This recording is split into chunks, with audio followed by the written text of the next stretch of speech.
Discussion 2, Part 1. I believe that the reason nations and their cultures assume and hold tight to the thought of being the most civilized, virtuous, or noble of is a mental crutch held on to the fear of being vulnerable. There is always that, whether or not it is conscious or subconscious, desire to be the best and have all the power. If a civilian believed that they lived in the greatest place on earth, then it makes them feel good about their life choice they have made by living where they do, and gives them a sense of security. A benefit that a ruler might capitalize on if their culture embraces this idea is that it could be used in the event of an election. The candidate might puff up the audience by saying something along the lines of, "This is the greatest country in the world, and you guys deserve a person who can represent it for all it's worth." The cost of accepting this idea is that the country might turn confidence into cockiness, which is never a good thing.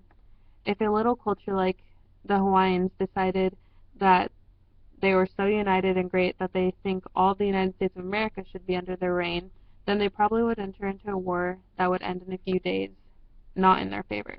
A stubbornness to not admit there are other greater countries than yourself could also leave you more vulnerable. If you think your culture is so great that there is nothing other cultures have that could possibly make you better, your culture would probably be left in the dust in terms of technological or economic advances, likely seen in many cultures today. Another disadvantage that could happen is the new visitors might feel not welcome and want to leave the culture.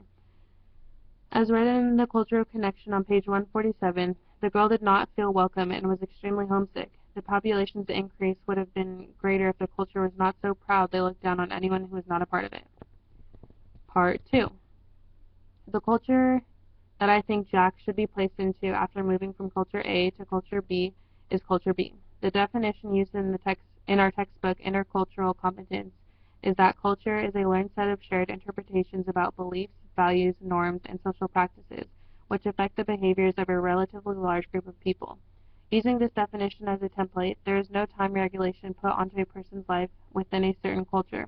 Regardless of the fact that Jack had been brought up into one culture, Jack has moved to another and taken into action their set of social practices and become one of their normal persons. Although Jack knows how to participate in both cultures, culture B is the one that he is now practicing.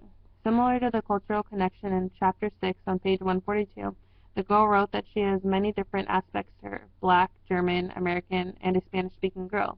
But overall, she would be defined as an American because that is where she lives and the cultural customs she is practicing. To the melting pot metaphor, Jack would be one of the ingredients that was melted down to be a part of the new creation.